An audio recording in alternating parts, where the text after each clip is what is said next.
ሀለ ትላላችሁ ጋይስ። ሰላም ሰላም፣ ውድ የቻናል ፋሚሊዎች እንዴት ናችሁ? ውድ የቅመም ዩቲዩብ ቻናል ፋሚሊ በሙሉ ሰላም ሰላም ብለናል ማለት ነው። እንዴት ናችሁ ጋይስ? ዛሬ በጠዋት በቪዲዮ ተከስቻለሁ ማለት ነው። እንደምታዩት ግቢው በጣም ያምራል እና እኔ እንደዚህ አይነት የሚያምር ግቢ አይቼ ፎቶ ሳላነሳ ወይም ቪዲዮ ሳልቀርጽ አላልፍም እና ለእናንተም አንዳንድ ነገር እያወራኋችሁ ይሄን የሚያምር ቤት የኛም ባይሆን ትላላችሁ ላሳያችሁ ብዬ ነው። እንዴት ናችሁ? አያምርም ጋይስ? ይሄ በስንት ወር ያለቀ ይመስላችኋል ጋይስ? ሲሪየስሊ በ3 ወር ውስጥ ጨርሰው ትሄዱና ያለው ማማሩ ትላላችሁ ጋይስ። እንግዲህ እንደዚህ ያሳምረውት ጎረቤታችን ሄደዋል ማለት ነው። ባዶ ነበረ፣ በጣም የሚያስጠላ ነበር ሰፈሩ። ግን ያው እንግዲህ እንደዚህ ቆንጆ አድርገው ሰርተውት ሄደዋል። ተባረካላክ ብለንላችኋል ማለት ነው።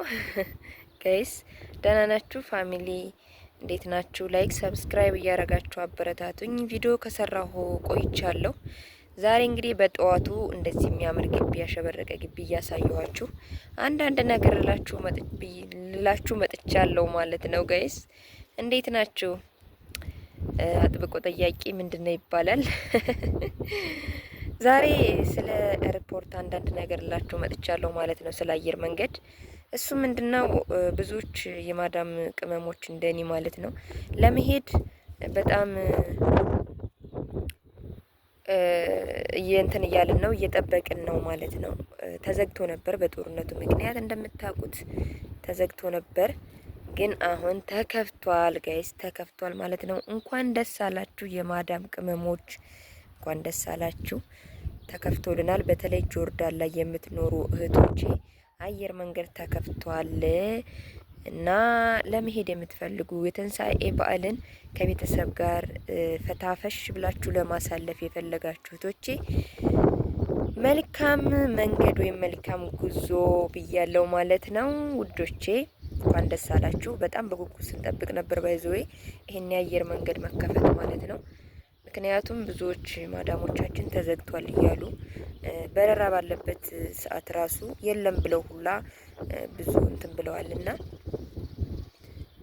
እና ያው እንግዲህ ተመዝገቡ። እንደ በፊቱ ወዲያው ትኬት ማግኘት አይቻልም። ከ15 ቀን ወይም ከወር በላይ ሊያስፈልግ ይችላል ትኬት ለማግኘት ማለት ነው። ምክንያቱም ሰው በጣም በዝቷል። ያው ሁላችንም ኮንትራታችን የመጣንበትን አላማ ከተሳካልን ወይም ባይሳካ እንኳን ያው ቤተሰብ ማየት ስላለብን ግዴታ ስለሆነ ለመሄድ ሁላችንም አንዳንድ ልጆች ኮንትራታችንን 2 አመት ወይም ከ2 አመት በላይ 3 አመት ከዛም በላይ የሆነን ልጆች ለመሄድ ቤተሰብ ለመጠየቅ እንትን ብለናል፣ ተነስተናል ብዙዎቻችን እና መልካም ጉዞ ብያለሁኝ። ተከፍቷል፣ ጠይቁ። ትኬት ሊቆይባችሁ ይችላል። 15 ቀን ወይም ከወር በላይ ሊቆይ ይችላል። በትዕግስት ከማዳሞቻችሁ ጋር ሳትጣሉ ቀስ ብላችሁ ረጋ ብላችሁ ብዙ ውጣ ውረዳ ሳልፈን ወይም ተነሱ ጋር ስንተጨቃጭቀን ተጣልተን ተኳርፈን መጨረሻ ጊዜ ላይ ስንደርስ ብዙ ነገር ማድረግ የለብንም ብዬ አስባለሁ። ምክንያቱም መጣላት የለብንም፣ መቻል አለብን። ካሳለፍነው ጊዜ አይበልጥምና ሁሉንም ነገር ቻል አድርገን ማለት ነው ማለፍ ነው እና እዚህ ደርሰናል ማለት ነው እና ተመልሻለሁ። ድምጼን ትንሽ ይዞ የነበር ብርድም ስለሆነ ጠዋት ስለሆነ ማለት ነው ጋይስ። ቤተሰቦቼ ይሄን ይመስላል ማለት ነው። እንኳን ደስ አላችሁ ጆርዳን ላይ ወይም ሌላ አረብ ሀገር ላይ ለመሄድ ኮንትራታችሁን ጨርሳችሁ ሄዳችሁ ለማረፍ ጉጉት ላይ ያላችሁ እህቶቼ መልካም ጉዞ መልካም መንገድ ብያለሁኝ። በሰላም ለቅድስት ሀገራችሁ ለእናት ሀገራችሁ ያብቃችሁ። እዛም ሄዳችሁ የምታርፉበት ማለት እንዴት ነው የደከማችሁበት የለፋችሁበት የላባችሁ ፍሬ አፍርቶ የምታውበት ያድርግላችሁ ላለሁኝ እና መልካም መንገድ ጋይስ። በየቦታው አየር መንገድ ተከፍቷል። መልካም የበረራ መልካም ለቅድስት አገራችሁ በሰላም ያግባችሁ እያልኩኝ ይህንን ቪዲዮ እስከ መጨረሻው ድረስ እየተመለከታችሁ ላይክ፣ ሰብስክራይብ፣ አሪፍ ኮሜንት እያስቀመጣችሁበት ማለት ነው አበረታቱኝ። እስከ ዛሬም ስታበረታቱኝ የነበራችሁ እህት ወንድሞቼ አይዞሽ በርቺ ስትሉኝ የነበራችሁ በጣም አመሰግናለሁ ከልብ ማለት ነው። እኔን ያስጎበኘኝን ነገር ከላይ ሆኜ እንደዚህ እያማረኝ ለምን እናንተ ማየት አለባችሁ ብዬ ማለት ነው በቪዲዮ ሳልወጣ ይሄንን የቀረጽኩላችሁ ማለት ነው ጋይስ። እና ይሄን ነው ያለው ነገር። ስታበረታቱ ለነበረ ማንነታችሁን ሳትናገሩ ቪዲዮ ስታጫውቱልኝ ለነበራችሁ ወንድሞችና እህቶቼ የምር ከልብ ነው የማመሰግነው። እኔ ለእናንተ ቃላት የለኝም ማለት ነው። ብዙ መልካም ሰዎች አለን ባይዘዌ በቃ ሰው ሲደሰት በቃ ደስ ሲለው የምንወድ ልጆች አለንና አመሰግናለሁ ስለ ሁሉም ነገር ማለት ነው። ቴንኪዩ ጋይስ። ቪዲዮውን እስከ መጨረሻው እዩት ማለት ይጠቅመኛል ለኔ።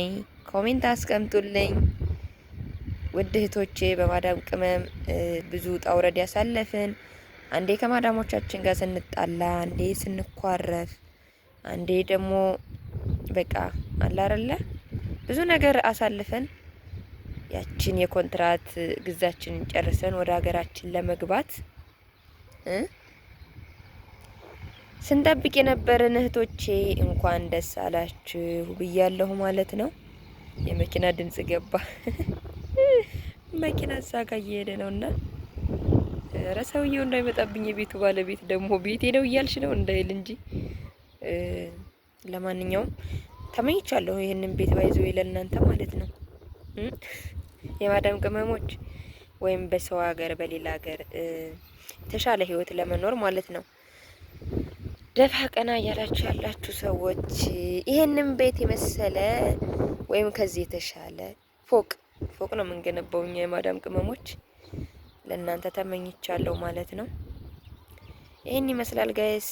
መልካም ጊዜ ይሆንላችሁ። ስለምታበረታቱኝ እንደተለመደው አመሰግናለሁ። ባይ ባይ ፋሚሊ